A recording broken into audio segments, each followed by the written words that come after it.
ಜೀವನ ಒಂದು ಪವಿತ್ರ ತಪಸ್ಸು ಅಂತ ಆ, ಹೇಳಿಕೊಟ್ಟಂಥ ನಮ್ಮ ಅಜ್ಜಿಯನ್ನು ಕಂಡ್ರೆ ನನಗೆ ತುಂಬ ಇಷ್ಟ. ಸದಾ ಅವರನ್ನು ನೆನೆಸ್ತೀನಿ. ಯಾಕಂದರೆ ನಾನು ಅವ್ರ ಕೈಯಲ್ಲೇ ಬಹಳಷ್ಟು ಕಾಲ ಸಣ್ಣ ಮಗು ಆಗಿದ್ದಾಗ ಬೆಳೆದಿದ್ದು, ಅದು ನೆನಪಿದೆ. ಅವ್ರ ಹೆಸರು ಶಾರದಮ್ಮ ಅಂತ.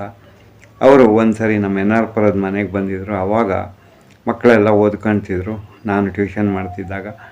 ಆಗ ಅಜ್ಜಿ ಏನು ಓದ್ತಿದ್ದೀರಪ್ಪ ಅಂತ ಹೇಳಿದಾಗ PUC, ಆಮೇಲೆ SLC, 8ನೇ ಕ್ಲಾಸ್ 9ನೇ ಕ್ಲಾಸ್ ಅಂದಾಗ ಅವ್ರಿಗೇನು ಅರ್ಥ ಆಗಲಿಲ್ಲ. ಅವ್ರು ಹೇಳಿದ್ರು, ಮಕ್ಕಳ ಸಮಾಜ ಓದ್ಕೊಳ್ರಪ್ಪ, ಉದ್ಧಾರ ಆಗ್ತೀರಾ, ಒಳ್ಳೆಯವರಾಗ್ತೀರಾ ಅಂತ. ನನಗೆ ದಗ್ಗಂತ ಬೆಳಕು ಹತ್ತಿದ್ದವಾಗಲೇ. ಏನೂ ಶಾಲೆಗೆ ಹೋಗದ ಅಜ್ಜಿ ಸಮಾಜ ಓದ್ಕೊಳ್ರಪ್ಪ ಮಕ್ಕಳ, ಒಳ್ಳೆಯವರಾಗ್ತೀರಾ ಅಂತ ಹೇಳಿದ್ದೆ ಅಂತ ಒಳ್ಳೆಯ ಸಂದೇಶ.